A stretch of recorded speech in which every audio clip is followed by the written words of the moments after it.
It's my privilege to introduce Dr. J. Jayanti, professor in the Department of Civil Engineering at the Government College of Technology, Coimbatore. Today's topic is carbon capture utilization and storage CCUS for climate mitigation and sustainable development. Dr. Jayanti is a distinguished academician and researcher with extensive contributions to the field of civil engineering. With her vast teaching and research experience, she has guided numerous students and scholars, inspiring them to excel both in academics and in professional practice. At GCT, she has been instrumental not only in imparting technical knowledge but also in shaping future engineers with values of discipline, innovation, and commitment. Her expertise, dedication to teaching, and passion for research have earned her respect among students, peers, and the wider academic community. We are honored to have her with us today, and I am sure our insights will enrich our understanding and motivate us towards greater academic and professional achievements. Please join me in giving a warm welcome to Dr. J. Jayanti without any delay. Please, madam, stage is yours, session is yours. Thank you so much, ma'am, for your warm introduction about myself. Am I audible? You are You're muted, audible. ma'am. Yes, ma'am. Will you share my presentation? Just a minute, ma'am. Yeah.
Is it visible?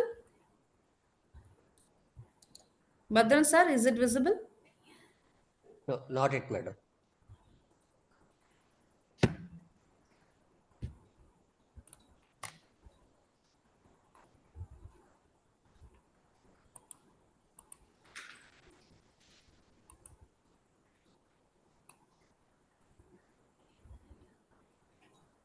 Yeah, I can see your screen, madam.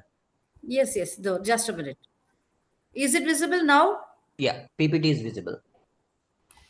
Yes. Yes, PPT is visible. Yes. Now it's in full screen mode. We can start.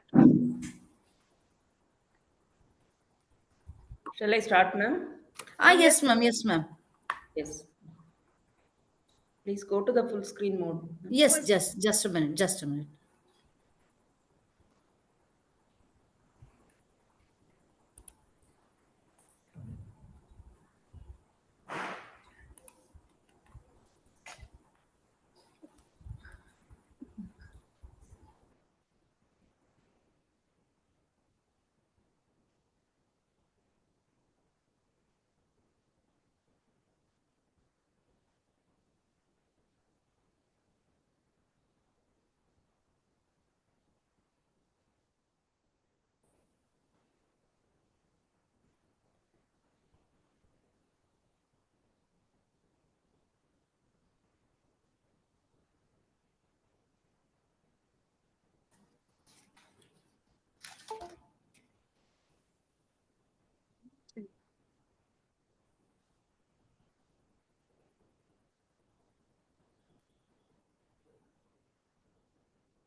Shall I start, ma'am? Yes, madam, please. First slide, sir. Lakshmi bhai, madam, could you please go to the first slide?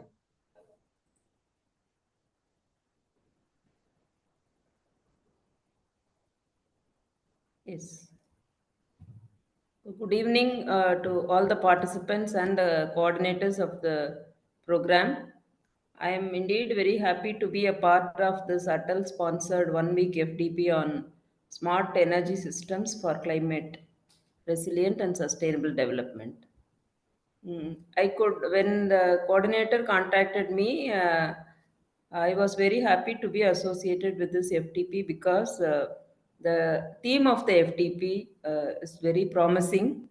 Uh, I hope some solutions or outcomes of this FTP will be a great boom in minimizing the carbon dioxide or greenhouse in total the greenhouse gas emissions, and all are combating about the climate conditions which are existing now, and we'll hope the outcome of this FTP may provide solutions to the society in at least in a small manner.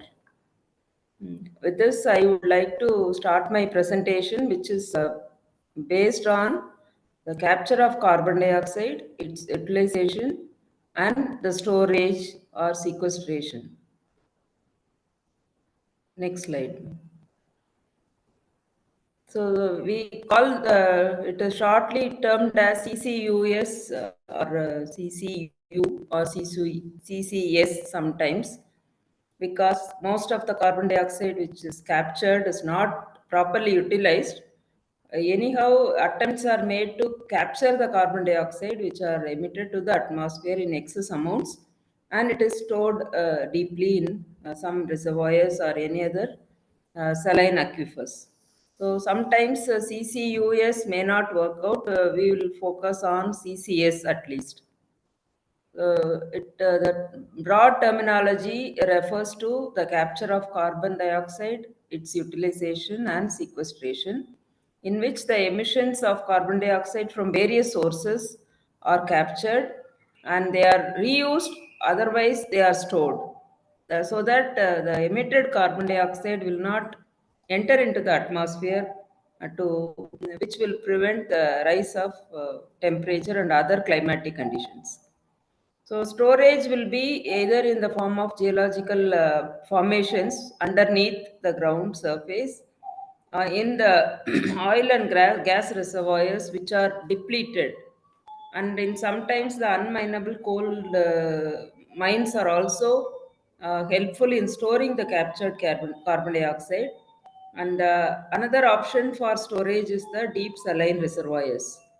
So, which once the reservoirs which are which were once used for the storing of natural oil and gas, when they are getting depleted, that storage reservoirs can be used to store the carbon or the carbon dioxide captured. So, this is the broad idea of CCUS, and we'll discuss in detail about them in the next coming slides. Next slide, please. So, a brief introduction again about the processes which are involved in CCUS.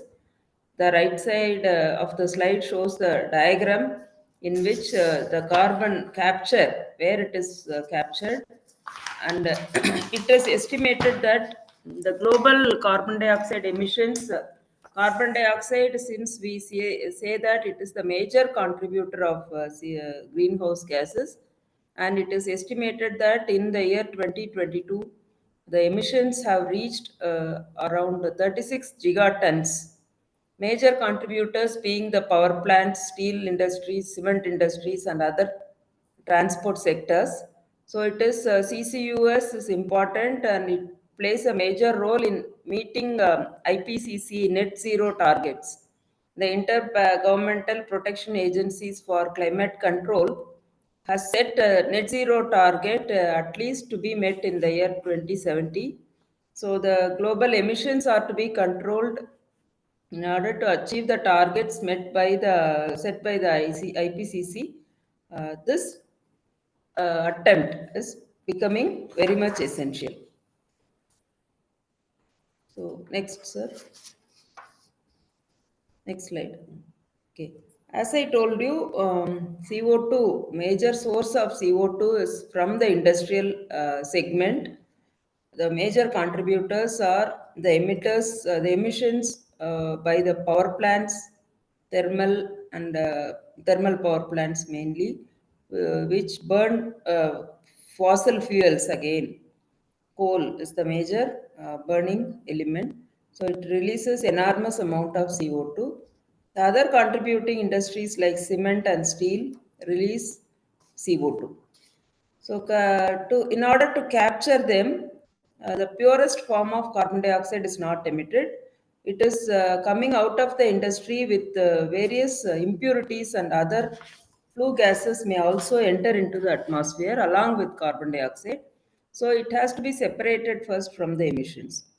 The captured CO2 or the purified form of CO2 cannot be stored as it is, so it has to be compressed for further further handling, so that it can be transported safely through pipelines, ships or trucks, in order to move the captured carbon dioxide into the ultimate dead end source. And then the captured carbon dioxide may be transported, and it can be further used for byproduct recovery or manufacture of biofuels and so on, which we'll be discussing later. Otherwise, it is stored in the below the very deep reservoirs below the ground level are used for the storage. Certainly, there are risks associated with every process of CCUS, and that is the major hurdle for the technology is very simple, but the risks associated in each technology may be a drawback in successful operation of the same. Next slide. So the process flow of the CCUS comprises of, as we all know, coal is the major contributor. When coal is burnt, it is releasing enormous amount of CO2. In addition to coal, oil and natural gas are also playing major role in the release of CO2. So all these emissions are captured from a petrochemical plant or a steel industry or a power plant or a cement plant. Then they are captured, purified, and then transported, which is reaching the storage reservoir. They are either injected into onshore or offshore geological formations which are formed. For long-term storage, geological formations are very helpful. So the ultimate disposal point will be the offshore or onshore geological formations. Next. So how does it is sequestered, or how does it is the process flows for a cleaner future?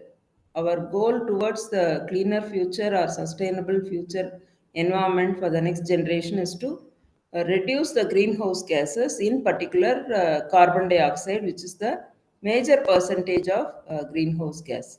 So trees, the atmosphere itself is self-cleansing in many ways. The natural capture is by the trees, which absorb carbon dioxide for their photosynthetic activity, release oxygen. That is a natural process. But the rate of emission of carbon dioxide and the rate of growth of trees in the atmosphere, they are not in balance. That is why excess CO2 is reaching the atmosphere. Apart from the natural capture of CO2, which is very minimum in nature, the other man-made activities are also helpful in capturing CO2. Factories capture CO2, separate them, and release the pure air into the atmosphere. There are also biological methods, the natural water bodies like ponds, lakes, etc., with biological elements like bacteria and the sediment soil. With the help of biological activity, They capture CO2 from the atmosphere and lock carbon inside them. Because carbon and nitrogen are the sources for biological activity, so in that manner, some of the CO2 is also absorbed by biological methods. The ultimate goal of CCUS is to capture the excess CO2 and make them it is injected to the unminable coal mines or the depleted gas and oil reservoirs or saline aquifers which are lying very deep into the deep levels of storage. This is a long-term measure, and industrial capture for reuse as well as the biological methods are short-term measures. So ultimate goal is to reduce the emissions, CO2 emissions, and to mitigate climate change through both the natural methods as well as the artificial methods. Next. So there are sectors where the pollution control plays a major role, and it is not easy to eliminate the sources. Some industries are they will eliminate the emissions of CO2 is not preventable because especially like industries like cement, steel, and chemicals, where the process itself will emit CO2.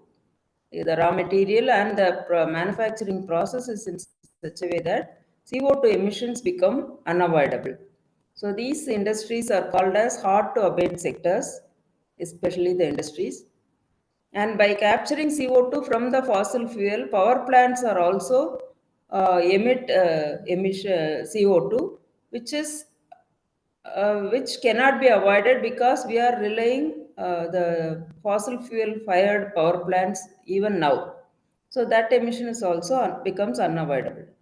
And when combined with bioenergy carbon capture systems or by direct air capture systems, the CCUS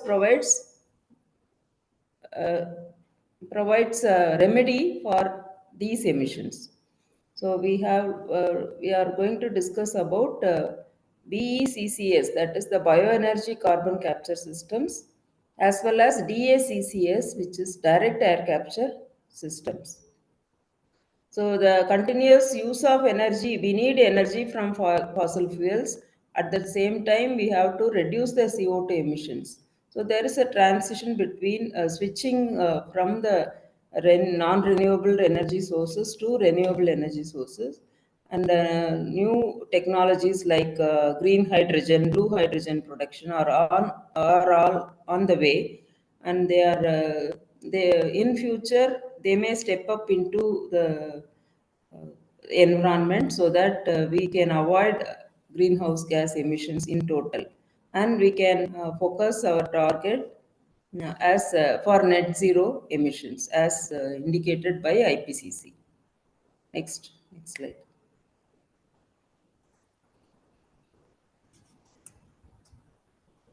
So how do we contribute, sir? The slides are varying, sir.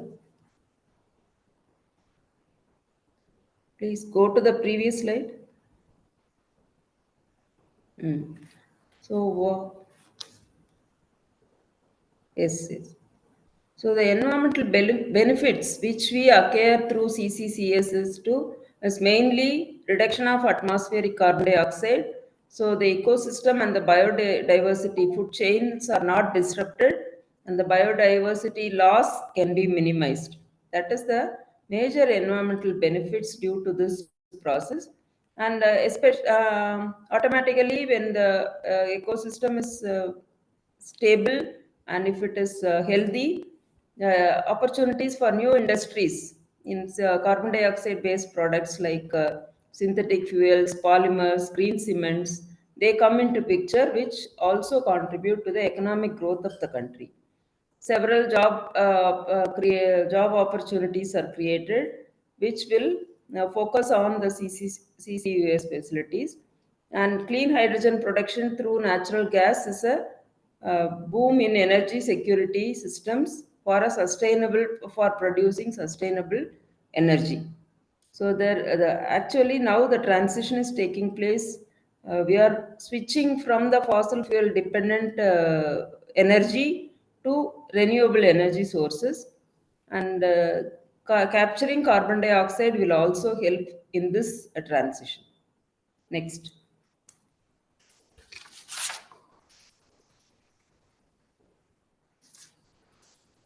Madam, I think this is the old presentation which I sent you. The recent one,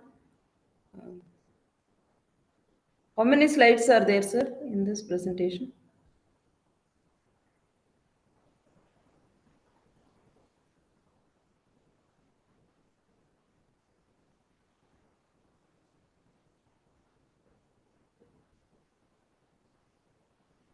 $35, ma'am.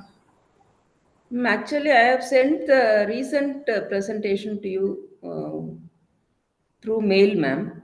This is not the presentation. This was the previous one which I sent a weeks back. Can you check the mail?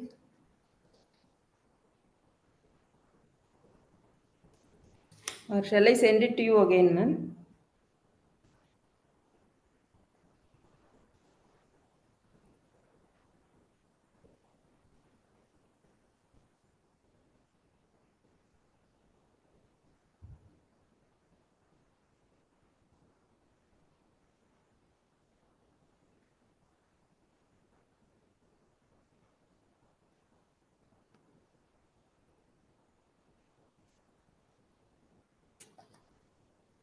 I have sent the recent PPT also. Again, I have resent, ma'am.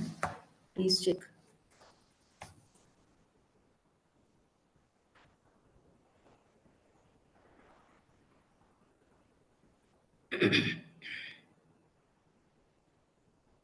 Is it correct, ma'am? Shall I share this? Yes, yes, ma'am. Okay.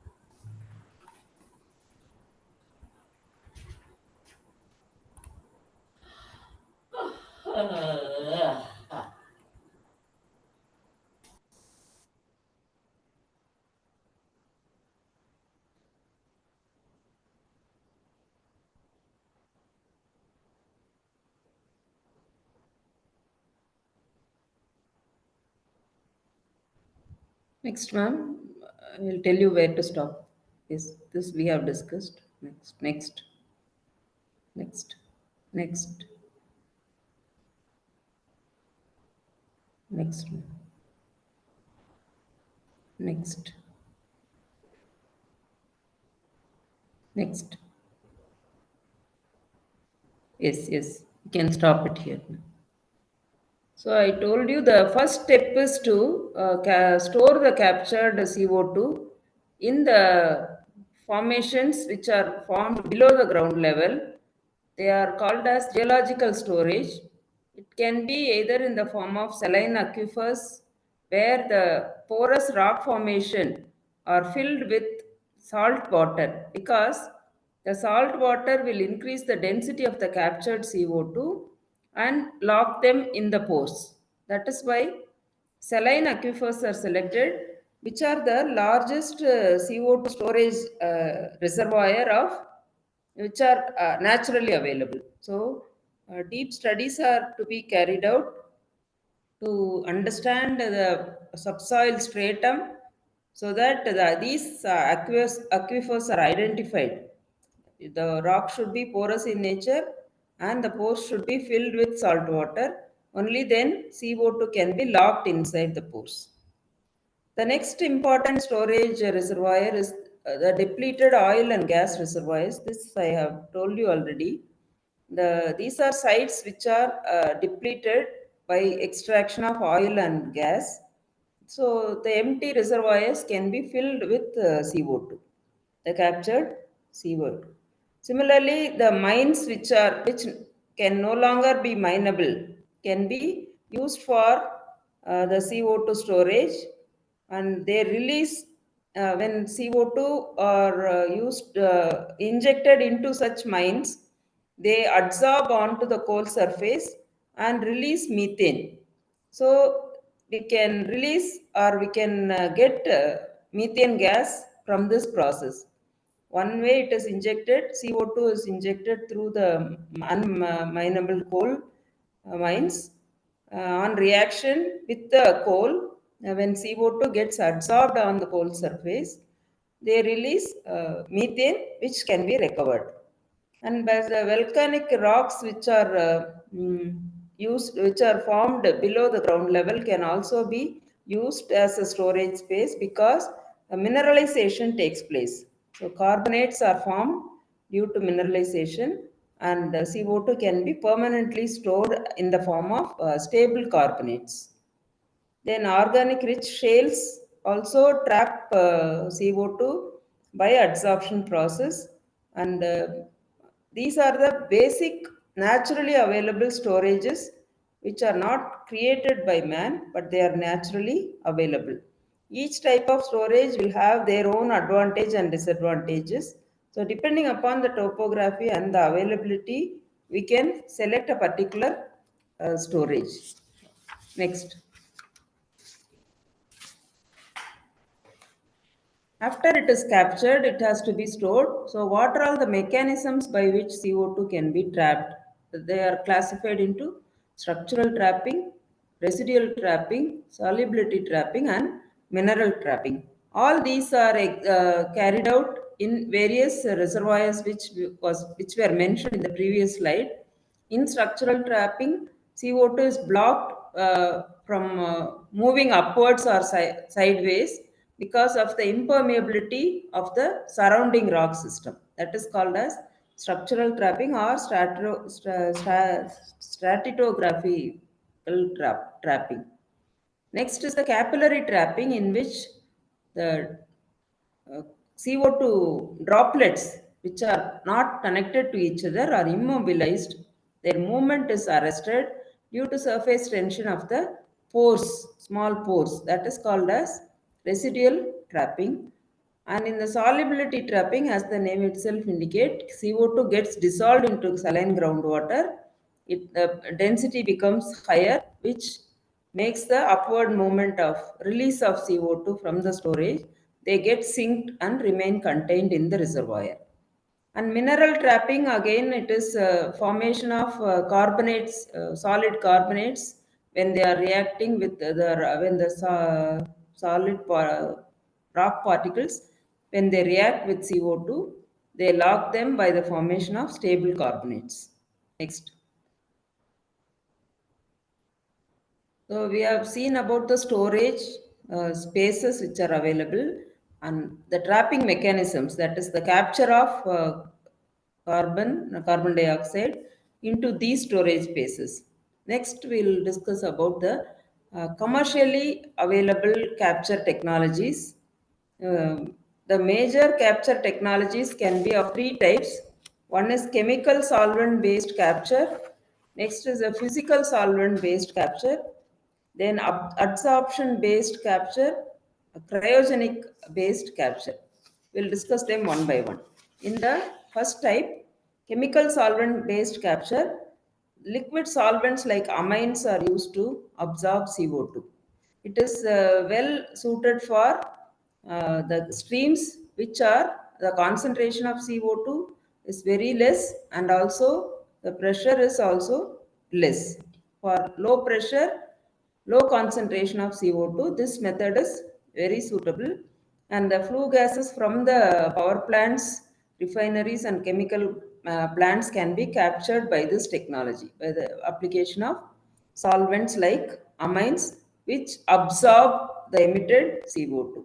That is, the captured CO2 is allowed to pass through a bed of solvents in which they capture the carbon dioxide. but it needs large quantities of steam for solvent generation, for regenerating the solvents which are used in the process. It is a cyclic process. When they get saturated, the solvents has to be regenerated, which needs large quantities of steam, making the process uneconomical. Next. Next slide, sir.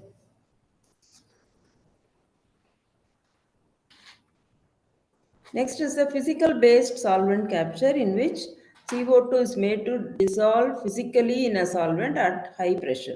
So this is suitable when the concentration of the CO2 is higher, as well as they are kept at high pressure. Only at high pressure, CO2 gets dissolved physically. So the best example of this process is pre-combustion capture in coal, in gasification projects. There are two methods, post-combustion and pre-combustion capture. This is well suitable for pre-combustion capture. Next is the adsorption. First one was the absorption, and this is the adsorption, in which solid adsorbents are used to trap the CO2 molecules. Adsorption is a surface phenomenon when the carbon dioxide is made to fall on the surface of adsorbents. They get adsorbed by the various solid sorbents. So moderate pressure as well as moderate concentration of CO2 can be captured by this method. Next.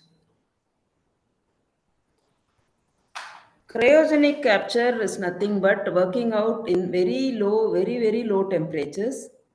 Cool gas streams with the very low temperature separate CO2 as either as a liquid or a solid. So this is for applications where the power cost is very minimum, and this is carbon capture from SMR units are applying this type. The special advantage of this process is the hydrogen yield from the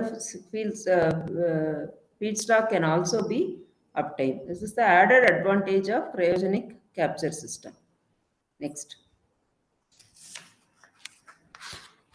So there are basically four types of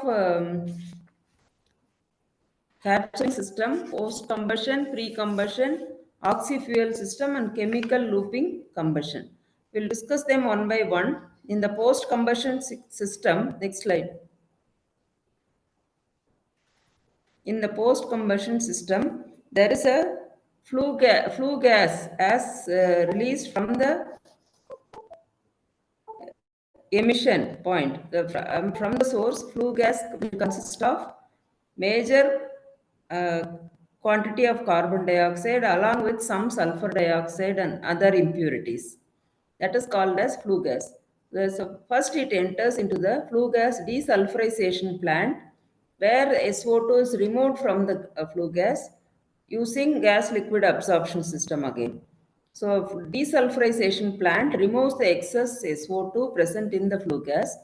Then the sulfur dioxide free flue gas enters into the next phase, that is called as carbon capture absorber, which which captures 90 to 95% of CO2 into a amine based solvent system, which we have seen so far. It is a chemical based sorbent system. Then comes the heat exchanger process, in which the transferring heat between lean and rich solvents. They are circulated between the absorbent and the stripper, where the lean solvent as well as the rich solvent circulates among these processes, in which the stripper regenerates the solvent by heating and release the concentrated CO2. The released concentrated CO2 gets compressed in the form of about 1100 pounds per square inches for the transportation through pipelines and for ultimate storage. So this is the process of post combustion of carbon capture. Next one. Next is this is the explanation which I made. Next slide, sir.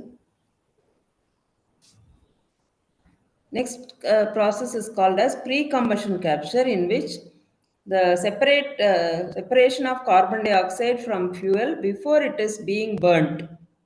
When the coal is burnt, it releases carbon dioxide. In normally, in pre-combustion process, carbon dioxide is captured from the coal even before it is combusted, or even before burning the coal. And this carbon dioxide can be used for other industrial purposes. This is called as IGCC system, integrated gasification combined cycle, where the natural gas processing occurs. So, in pre-combustion state, before burning the coal, carbon dioxide is recovered. So, ultimate emission will be free from carbon dioxide. So, it converts the fossil fuel into a biomass. The resultant end product is called as the syngas, which is a mixture of hydrogen and carbon monoxide. So, they use the water gas shift reaction by in the gasification. CO can be converted to CO2. So CO2 is then captured, again concentrated. It is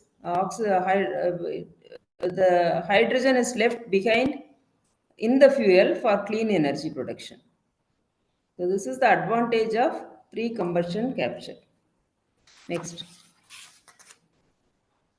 So these are all the processes which I have explained now. Fossil fuel or biomass are heated with steam and oxygen. A syngas is produced. It is a combination of carbon monoxide, hydrogen, and some fraction of CO2. The next, steam is added to the syngas. It reacts with the syngas, and carbon monoxide reacts with steam to produce more hydrogen as well as the carbon dioxide.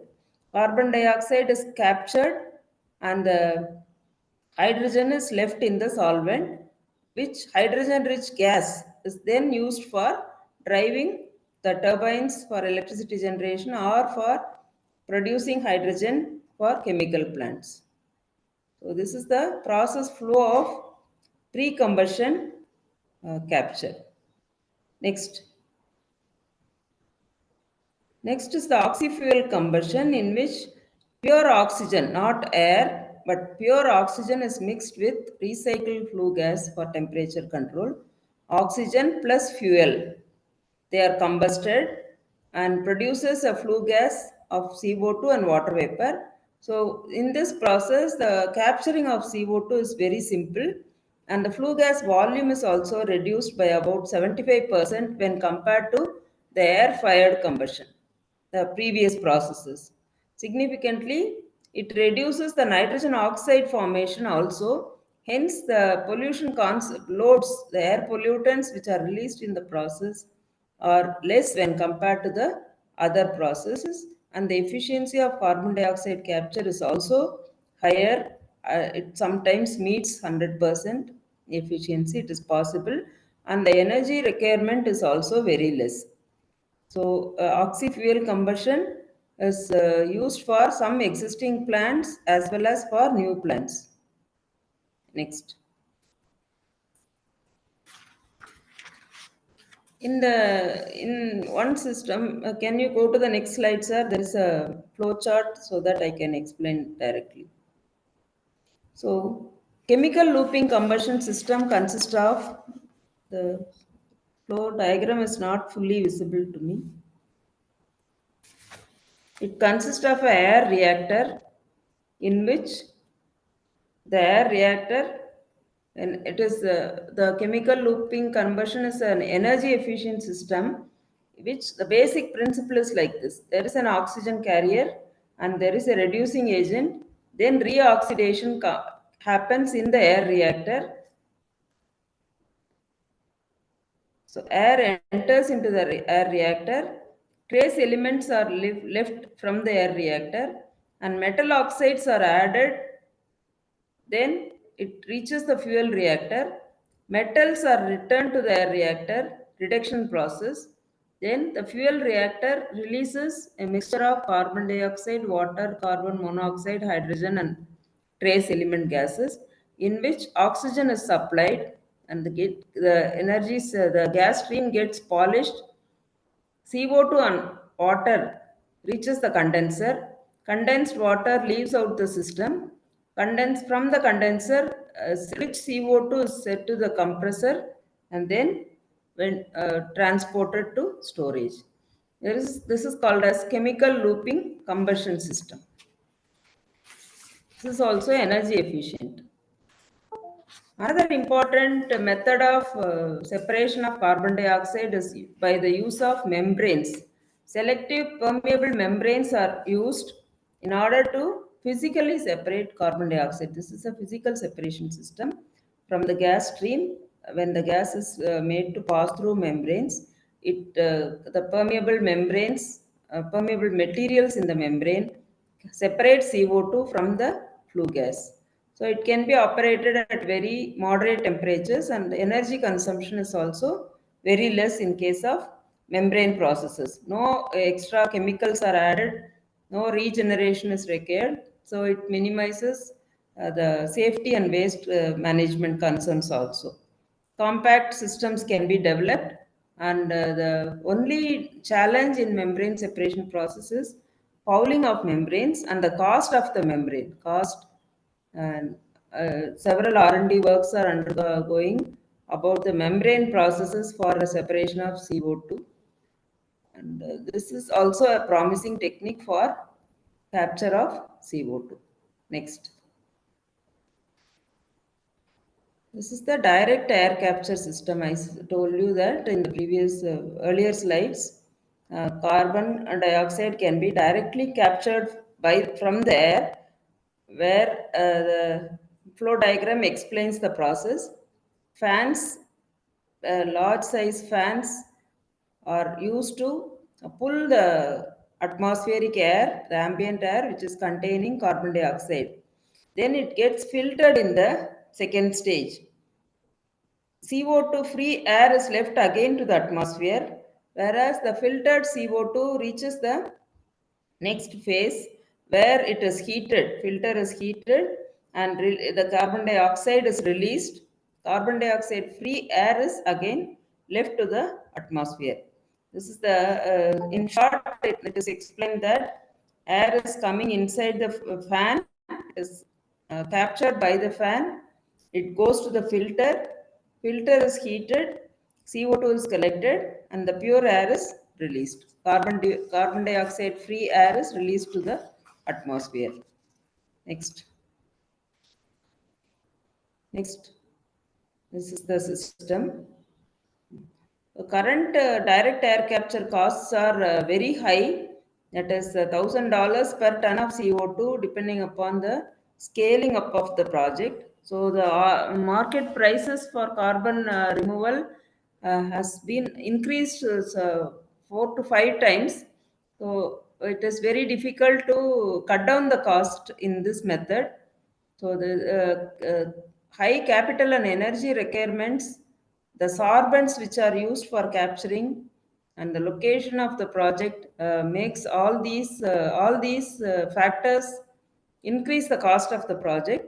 So it is very much higher than the reforestation. I told you plants absorb oxygen, there's a carbon dioxide, which is a natural capturing system. So instead of investing so much of money in DAC, reforestation, the point source capture may be the best option in case of large scale systems. Next.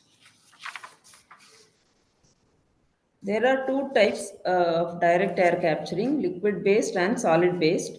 In liquid based system, fan pulls the ambient air as we discussed in the previous case. It is the fan pulls the ambient air which contains both pure oxygen and carbon dioxide. Carbon dioxide in the stream reacts with the liquid solvent which is present in the system, and the CO2 free air is released. In the liquid based system, a liquid solvent is used, whereas next step, in the next slide please. In the solid base system, it is the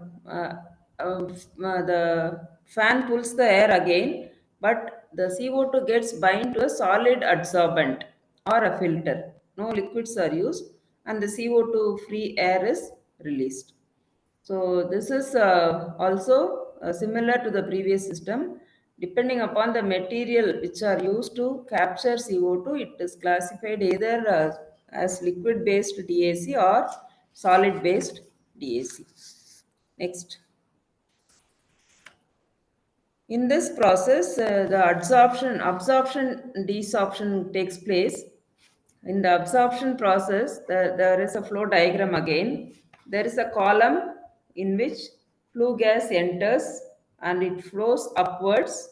Exhaust gas, through exhaust, nitrogen gas is emitted, and the cooler or the condenser cooler mechanism collects the remaining gas, that is flue gas with CO2 and nitrogen enters the absorbing column. CO2 is absorbed by a solvent and it forms a rich solution. Nitrogen is released through the exhaust vent.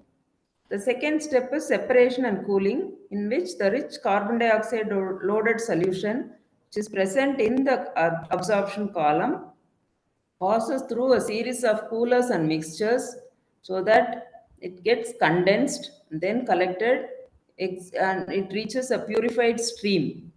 The remaining lean solution, that is when carbon dioxide leaves the solution, it becomes a thinner solution, lean solution. Again, solvent is recycled back.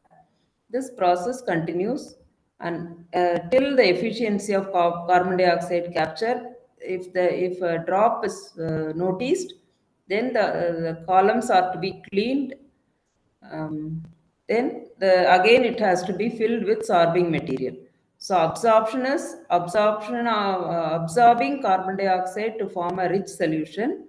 Desorption is removing carbon dioxide to form a lean solution.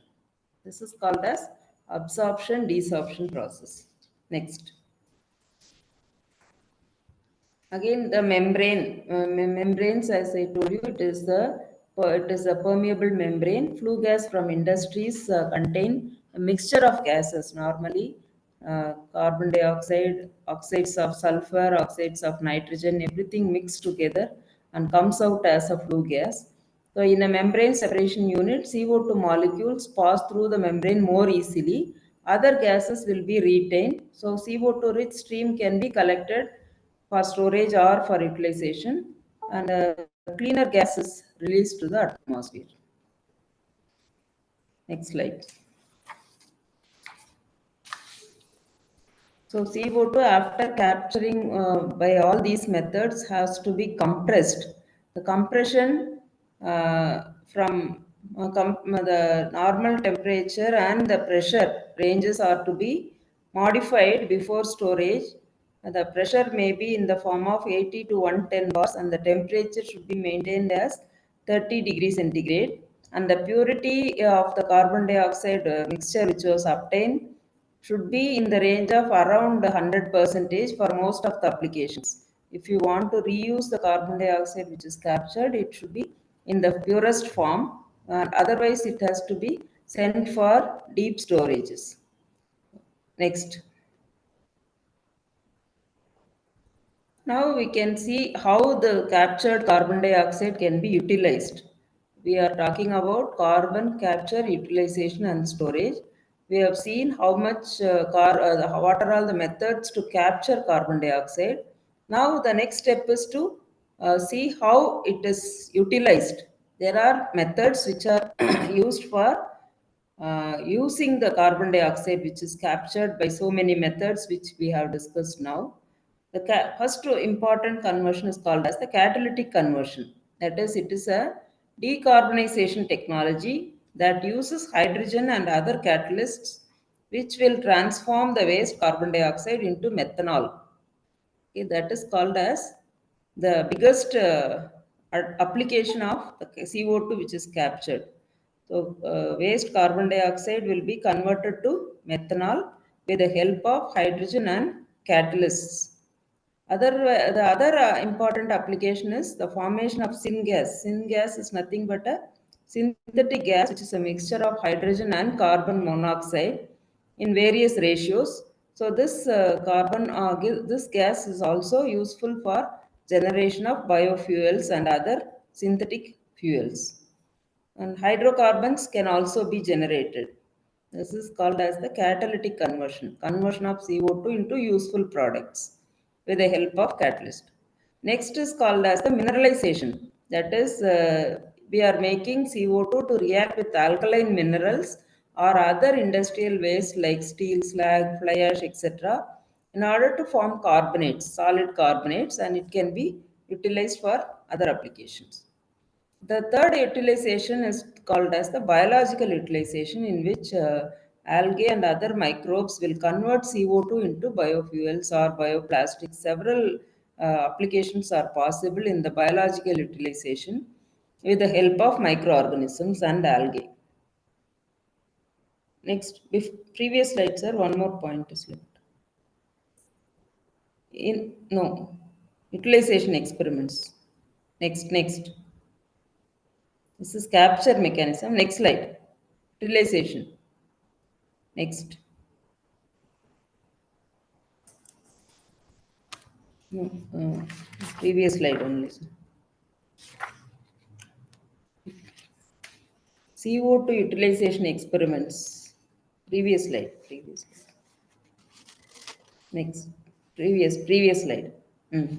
So, in some cases, the polymer and concretes are also building materials or newer materials are synthesized by incorporating CO2 in order to achieve greater strength, durability, and carbonation rates. So, by all these methods, we can utilize the CO2 which is captured. Next. So, how far the captured CO2 will help in the mitigation process? That is, the climatic disasters can be minimized by capturing CO2. So, as I told you, hard to abate sectors like industries which cannot uh, prevent the emission of pollutants, where the pollutants, it is difficult to reduce, lessen, or eliminate. It is not even possible to reduce the concentration of pollutants, but those sectors are called as hard to abate sectors. So these sectors will help if the methods which we have discussed so far are used, the carbon dioxide emitted from these industries can be captured. And low carbon power generation is also possible by capturing CO2 from the power plants. And this, I think, we have discussed in the previous presentation. Next slide, sir. Next slide. This also we have discussed. What are all the benefits which are uh, providing a sustainable solution? Next. So the capture experiments, again, there are classifications like adsorption, membrane separation, and direct air capture. We have discussed about all these methods so far. Next, storage. Next slide. So flooding tests are conducted. Nowadays, simulation is possible.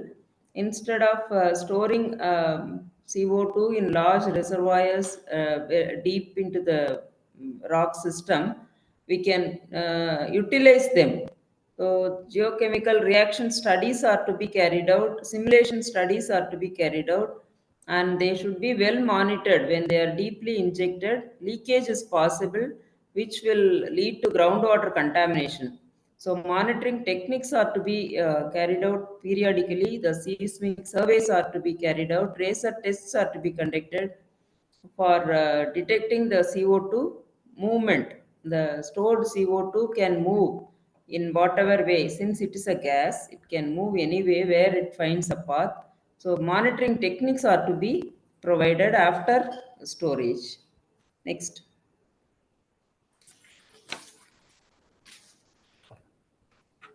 So, as a gist, this table explains the methods for capturing and how it is getting captured and what are all the limitations or problems associated with each type of studies. when we take the absorption studies, the absorption capacity is high, regeneration is possible, but the limitation is high energy demand for the solvents which are used in the system. And also it leads to uh, corrosion of equipment, which again increases the cost. Whereas the adsorption experiments, where the solid adsorbents are used for capturing CO2, again it depends upon the uptake capacity of each adsorbent and the regeneration capacity of the adsorbent. And the disadvantages are again cyclic regeneration. How many cycles it has to be recycled, high synthesis cost of the adsorbent. These are the limitations. In the membrane separation also, the polymeric membranes are very costly. Fouling may occur and the permeability issues are there. High cost of the membranes, high pressure operation systems are required, are the disadvantages. In direct air capture also, the efficiency of the sorbent which are used plays a major role, which again increases the cost of the system per ton of CO2 captured, and the large land and infrastructure requirements also make the process or the project cost higher. Next. So, in the gist of what we have discussed so far, it can be given as a single line, as provided in the end of the slide: capture, treat, transport, inject, and store. So, this is the sequence of mechanisms which are available. Capture the CO2 from the emission source, like power plants or steel industries. Pre-treat them in order to remove the impurities and compress them so that it can be safely transported. Through pipeline transport or through cargo ships transport, it is moved from the source to the storage place, and then with the help of pumps it is injected into deep underground formations. Then it is stored in the saline aquifers or in the depleted reservoirs of oil and gas or coal. So this is the one line of CCUS mechanism. Next.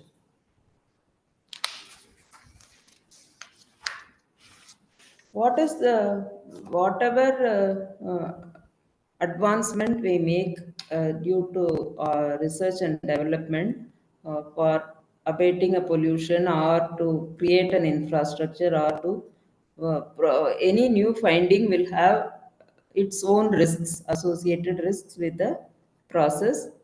Similarly, CCUS will also have some risky factors like leakage, groundwater contamination, and accidents of the pipeline transportation, as well as health and safety risks. So there are some mitigation measures suggested in order to avoid CO2 leakage. Careful site selection and monitoring is essential. In order to avoid the groundwater contamination happens when the captured stored CO2 dissolves, forming the acid. Hydrogen and carbon dioxide forms carbonic acid, which pollutes the groundwater. So this is again protective barriers are to be installed in order to arrest the movement of CO2, to arrest the dissolution of CO2 in hydrogen medium. In order to prevent the formation of carbonic acids, protective barriers are to be installed. Pipeline accidents can be avoided by proper design and the proper selection of materials, regular monitoring and maintenance of the pipelines. Then safety issues are to be monitored by enforcing strict safety protocols. The training should be given to the persons who are involved in order to avoid the risk to the workers, the working community who involved in the capturing and compression, handling and storage of CO2.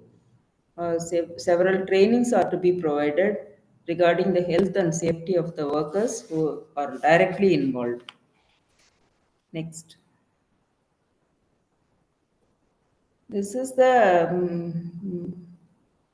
article which is giving an alarming rate about the emission of CO2 and the need for CCUS plan. Indian government is preparing now the program is estimated to be a cost of the program, overall cost of the program is around 40,000 crores, which are targeted to reduce CO2 emissions, but it is to be carried out in phases. The first phase itself is not fully operated, and first phase itself may take a time period of 6 years. So it is not itself initiated in India. It is under the project formulation stage itself. Next.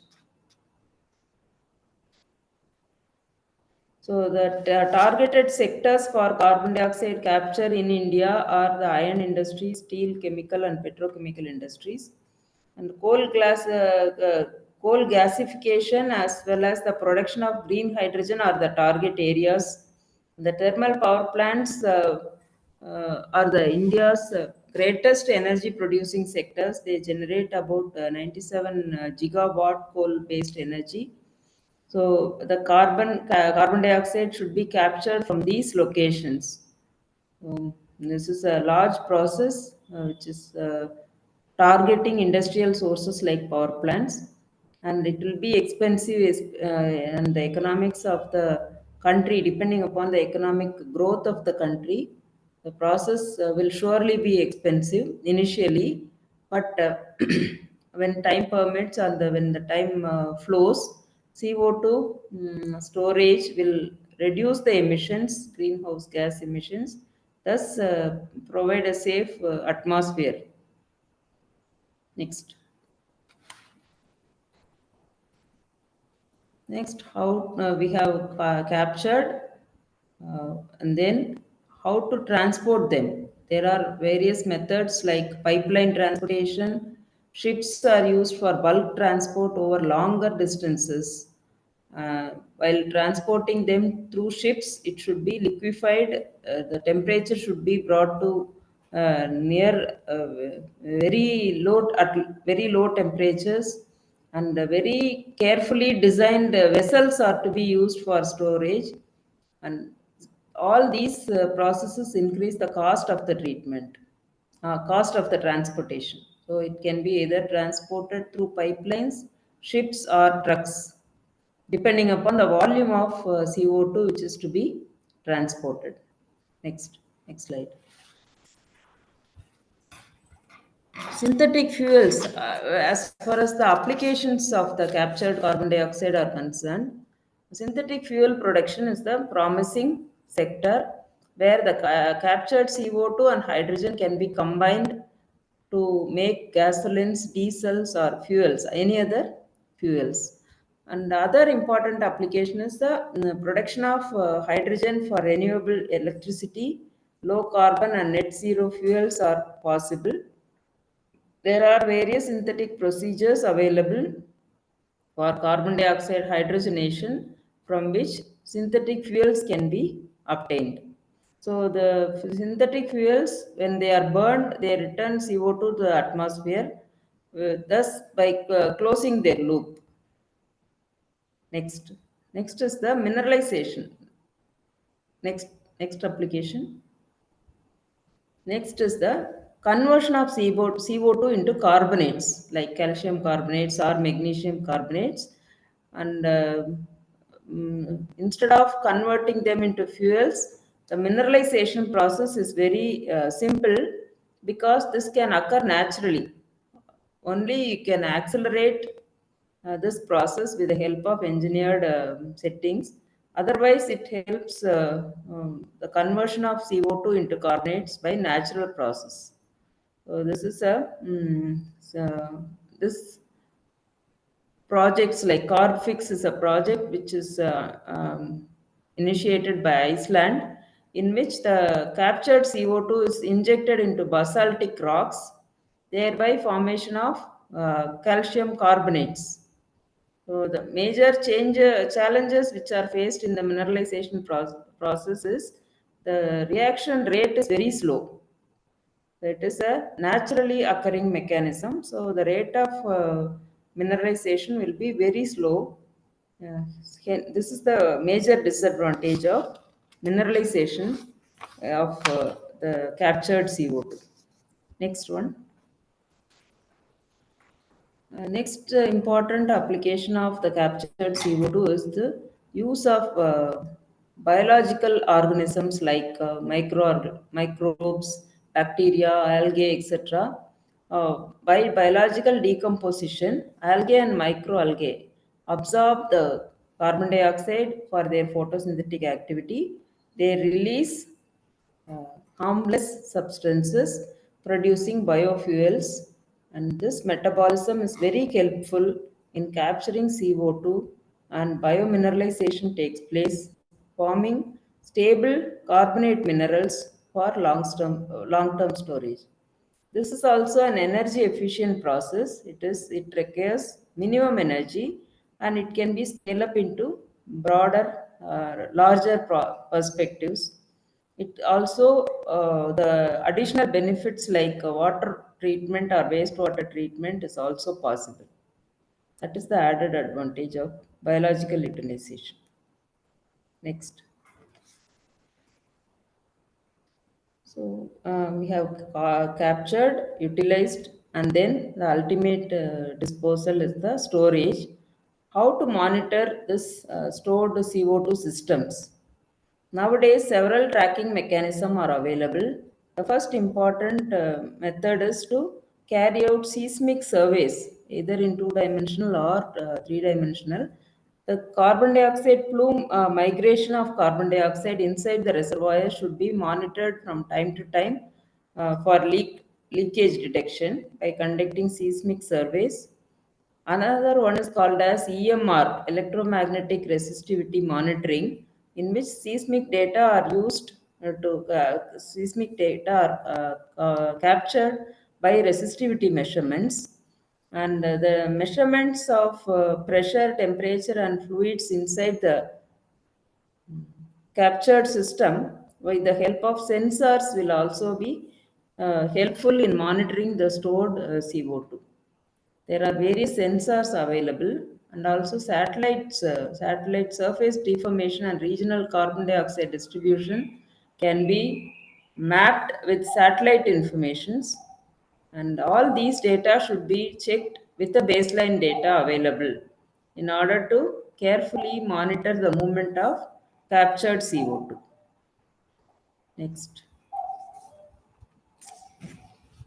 Again, I told you there are risks associated with the storage of carbon dioxide, the long term storage, especially when carbon dioxide is stored underneath the basaltic rock or any other rock formation or in abundant wells or in the reservoirs. There is always a leakage risk through the fissures and cracks which are developed in the subsurface system, and it may also sometimes induce earthquakes. The seismic reactions may occur due to the pressurized injection, because of the disturbance which are made in the underground formations. There are chances for increased seismic activity, and as I told you earlier, groundwater contamination is possible since it forms carbonic acids. There are chances of failures of pipelines, wells which are erected in beneath the ground because of corrosion and less maintenance activity. And the environmental risks are also associated if the CO2 is released in the low-lying areas. It becomes the surroundings become toxic. So severe regulatory monitoring and public awareness should be created, and long-term safety measures are to be conducted. These are to avoid the risk. I will just skip through the projects which are already in place as a case study. In Norway. Norway is the world's first commercial CCS project, which is operational since 1996. and it captures about 1 metric ton of CO2 per year from the it is injected to saline aquifer, and 20 million tons of CO2 is stored up to date with no reported leakage. So it is a proven technology in Norway. This is the first country to implement a CCS project successfully. Next slide. Next is the Canada, world's first large-scale CCS project in oil sand emissions, and it is started in the year 2015, and it stores 1 metric ton of CO2 per year. Next. Next project is in USA, where the post-combustion CO2 capture is taking place here. Operational from the year 2017, and it captures 1.4 metric ton of CO2 per year.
Sorry for the interruption. And the next country is USA, in which from 2017 it is capturing 1.4 metric tons of CO2 per year. Next. Next country, Australia, which has started the CCS project from 2019, and it has set a target of 3.3 to 4 metric tons of CO2 capture per year. And it also faces challenges, uh, but rigorous monitoring by the government and the operator makes it possible to attain their targets. Next.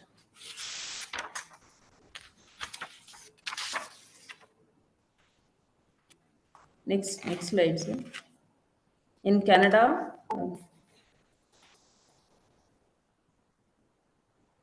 it captures, compresses, and transport CO2 at the rate of 1 million tons of CO2 per year. And as a milestone, it captured 3 million tons of cumulative CO2, which was said to be equivalent to removing 750,000 cars from roads. See the advantage of removal of CO2 from the atmosphere. So capturing 3 million tons of CO2 is equivalent to remove 750,000 cars from roads. Next. What is the scenario in India? As far as India is concerned, it is the third largest emitter of CO2. It emits around approximately 2.6 gigatons of CO2 per year. So we have set a target that 50% of CO2 emissions will be reduced by the year 2070, and we are supposed to achieve net zero target by the year 2070. At present, the capture facilities are used, CO2, captured CO2 are used only for the production of urea in captured CO2.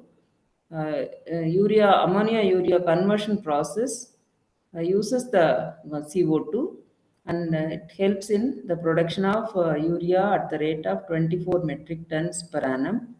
In Reliance, Jamnagar has set up a 10 metric ton per annum of gasification plant, and JSPL has processed a plant for capacity of 2 metric tons per annum, but CO2 is released instead of stored or utilized. It is not stored or not utilized. Only pilot plants are set up so far. No full-fledged plant running throughout the year. So Tata Steel has captured 5 tons per day from blast furnace gases. No commercial scale CCUS plants are set up in India so far. Next. So, what the challenges which are faced normally in the CCUS projects are it is mostly expensive. First challenge is a commercial challenge. High cost of CO2 capture mechanism limits the application or limits us to invest money in the project. Next is the storage challenge. So we have limited formations, geological formations. We cannot store CO2 in any of the formation. Only at limited sites are available. So identification and assessing of this possible sites itself is a time-consuming process and it is a costly process. So these are the storage challenges. Also, it requires monitoring to prevent leakage. This is also another challenge. Next is the infra. Next slide. The third challenge is due because of the built up of infrastructure facilities which are needed for storage. They require long distance transportation, pipeline construction, and maintenance of these pipelines is also a costly affair. So, these are the infrastructure challenges which are faced by our country for adoption of CCUS. Next. Economic challenges, all infrastructure challenge or any other challenge like commercial challenge or storage challenges all lead to one type of challenge which is called as economic challenge. Only economically well-grown countries have made a try for the CCUS projects. So developing countries like India may not focus on, may not be able to cope up with the economic challenges. Hence, in our country, the pilot plant studies alone are in progress. The adoption of CCUS in our country may take a longer time, which will break all the barriers, whether in the form of commercial or infrastructure, so as we also can step into the process. Next slide. So this is the about the again the barriers which are due to the infrastructure facilities. Next. This is the most important part of the project because regulatory acts are essential for any system to be implemented with safety and other liability of all the stakeholders. So there should be government support and there should be a formulated legal framework. All the stakeholders should be liable for the processes and there should be international coordination between the countries because CO2 transport may happen from one country to another. So cross-boundary movement is also very important. So policies are to be framed very carefully to face all these challenges. So all these challenges again delay the process. There are regulatory delays. There are approvals are to be made from multi levels, not a single level, and there is no clarity between the stakeholders. Public may not itself. The opposition from the public is a major challenge. They may not accept these storage and other usages of captured CO2. So the tax credits, incentives, etc., may be helpful in implementation stage. Next. So several risk management strategies are to be formulated. There should be a continuous monitoring system. Yeah, it is called as MMV, which is it should be measurable, monitored, and verification. This is the system which is used normally for risk management. Next. What are all the future perspectives of CCUS? Currently, it is capturing around 50 million tons of CO2 per year worldwide. Globally, the capturing mechanism, all the capturing mechanism accounts for 50 million tons of CO2 per year. But this is not sufficient to meet our net zero goals, which may require scaling up of all the process at least to 5 to 10 billion tons more per year by 2050.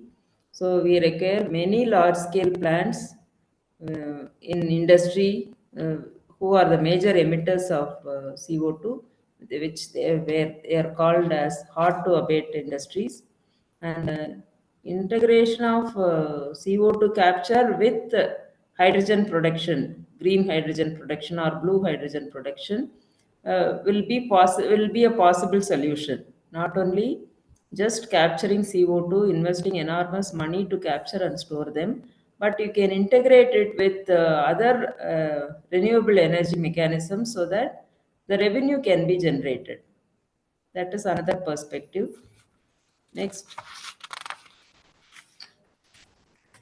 policy economics play a major role, and cross country movements, transboundary movements are to be made easier in order to trade for carbon markets, and innovations in the as AI steps into every field, even in CCUS also will depend on future CCUS will also depend on AI technologies, sensor technologies, etc.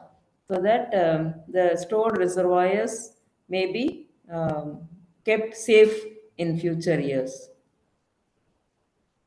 Next slide. Other perspectives like geopolitical and infrastructure growth uh, may be helpful in oil and gas infrastructure developments. The final thing is to create a public acceptance. Public opposition is the major barrier in all development projects. So public has to accept, they have to rely upon the project so that they build up a trust, and then safety measures are well taken care of. Educating the public is the one of the major future perspectives of the project. Next. So clean hydrogen production is possible from CCUS technology. Around capturing 85 to 90% of the process CO2 can be utilized for hydrogen production. So hydrogen and CCUS clusters will be helpful for economic and policy movements in the country. So instead of directly focusing on CCUS, when we combine it with the hydrogen production, it may be a proven technology. Several R&D works are carried out in the production of green hydrogen and blue hydrogen, which are low carbon in nature. They can be produced by capturing at least around 85 to 95% of the process CO2 which are emitted from the industries. Next. There are several R&D, as I told you. There are several scope for R&D for the various absorption mechanisms, adsorbents, new generation solvents and sorbents can be formed. Engineered microorganisms can be formulated for biocapturing of carbon dioxide. Next. So R&D will focus also on new materials, direct capture. The DAC we have discussed. You can combine it with the hybrid systems. AI and digitalization will be incorporated. These are the major R&D works which are having more scope in future. Next. All these research should also focus on socio-economic policies. public acceptance, and market models are to be designed or evolved in order to make the process successful. Next slide. So digitalization becomes possible in all the activities in the globe. So CCUS is also not escapable from the digitalization. So it enters into the era of digitalization by AI-driven processes for predictive maintenance as well as virtual simulation and life cycle management. Next slide. Next slide. So enhanced monitoring and risk mitigation can also be powered through AI devices. The IoT concepts can be applied to formulate real-time sensors which will detect the leakages, or if the leak detection safety analysis are taken care of data analytics and AI, it proves to be a solid system with the minimum risk and maximum benefits. Next slide. So these are some data-driven project plannings which are happening in which are going to happen in future, which will involve low-cost, safe, and proven systems for capturing of carbon dioxide. Next. So this is the gist in which we have DAC, and we are using it. We are using AI and digital technologies for optimization and monitoring with minimal risk and highest safety. This is the final outcome of the today's CCUS program, in which AI and digital technologies can be used for monitoring and optimization of the project. Next. So in total, I would wish to say that it proves dual benefit. It is the proven technology for reducing the climate climatic disasters. CO2 emissions can be reduced from the industrial and energy sectors, and instead of storing them in the deep reservoirs, it can be utilized very well by producing fuels, chemicals, or any other building materials, value added products, etc. And the successful implementation of the project depends upon the careful site selection, monitoring, and adhering to the safety standards, so that the protected environment due to CCUS system is happening in the near future. Next. So that is all from my side. If there are any queries, please send me through mail, or the mail ID is available with the coordinator. I have taken 15 minutes extra after the scheduled time. Thank you for the opportunity. Thank you, madam. Participants, you can unmute your mic and ask your questions, doubts.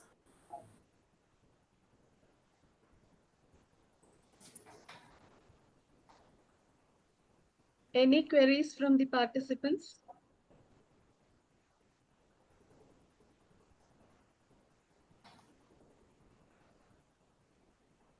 You can put it in the chat box also.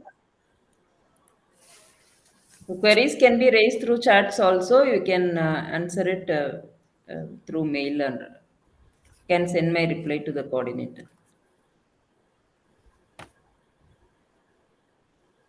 Madam, what So are the no most efficient current technologies which are used for carbon capture? That is, for example, chemical absorption, membranes, and the cryogenic separation. Yes. What are the limitations, ma'am? Actually, it can be when it is done in a minimum scale. When the problem occurs, only it scales up to a larger extent. Pilot plant or lab scale capturing mechanisms are working very well. There are several adsorbents or absorbing mechanisms When it is carried out at a larger scale, it becomes difficult. So industries can focus on the direct air capture systems or membrane technologies or adsorptions or absorption columns they can build, so that whatever CO2 they emit from the industry, that can be directly captured by them, and that can be utilized for value added products like synthetic gas or hydrogen, clean hydrogen production.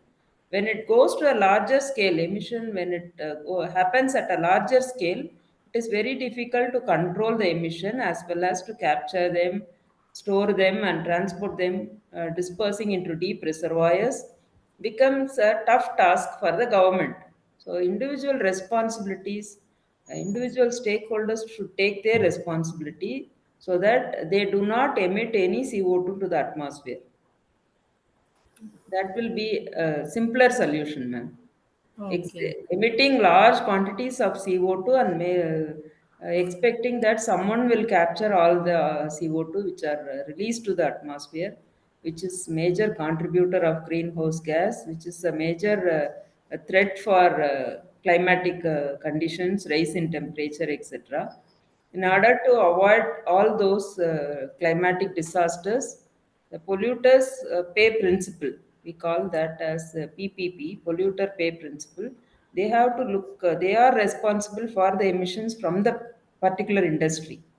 When it is emitted in a very small scale, it is easy to capture, and again it can be reused, it can be utilized. That is the goal for sustainable future. That is the way for paving a sustainable path in terms of green energy. At the same time, when you produce energy from such captured carbon dioxide, the dependence on fossil fuels become less. So we can generate our own energy. The dependence on coal or another non-renewable sources is also getting reduced. In that way also it is beneficial. One more question, ma'am. Yes, ma'am. Suppose when the faculty from non-core domains, Hmm. for example, computer science or commerce, when they want to contribute to CCUS research, how Hmm. can they participate? And what are the simulation tools or softwares are recommended? Yes, ma'am. It is the interdisciplinary research is well received by many of the funding agencies, especially, and we are very happy to be collaborated with the AI people because we lack knowledge in the development of mechanism for simulation studies. We are strong in experimental proving that it can be captured by conducting a set of experiments, how to optimize the process parameters, that all we can do. The other part, that is leak detection using AI, the sensor development, the integration can be made like that, ma'am. The experimental part can be made by the core branches, and the other category of people who are not directly involved in the experiment can use the experimental data and they can develop a model. In that way, it can be linked, ma'am. So that way the computer science people also can Yes, participate. all computer science people have a major role in all our experiments, ma'am. Without Okay. their AI tools, we cannot see the simulation is possible. We are injecting a certain quantity of CO2 into deep saline reservoir aquifers. We don't know the fate of movement of CO2. But with the AI technologies and IoT concepts, we can simulate the flow of CO2 within the hidden layers. Hmm. That way we can integrate, and if there is a chance or movement of CO2 upwards which is not expected, which is to be avoided, that can Hmm. be detected from these sensor application. So, by your words, what I'm thinking is AI and MI play in maximizing, that is optimizing Sure. CCUS Yes, yes, ma'am. process. Especially in terms of safety and monitoring. Okay, okay. And also for predicting the reservoir behavior also. Yes, yes, yes, ma'am. Thank you so much, ma'am, for clearing all the doubts. Yes. Participants, from your side, any doubts, you can unmute and you can ask.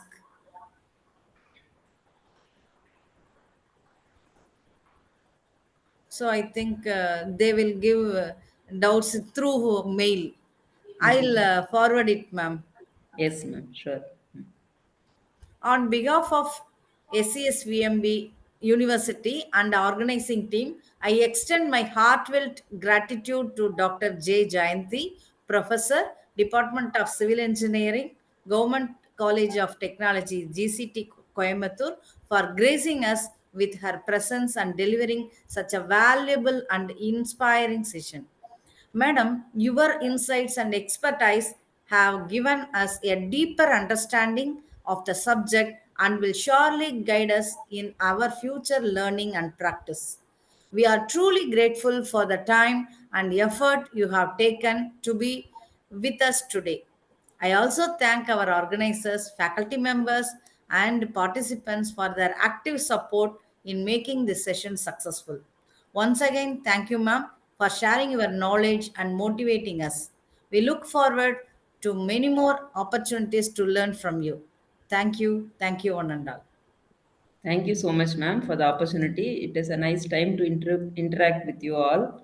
And I have also learned so many things from this topic. Being an environmental engineer, I always look for options which will control the air pollution. And we are carrying out studies on air pollution also, indoor and outdoor.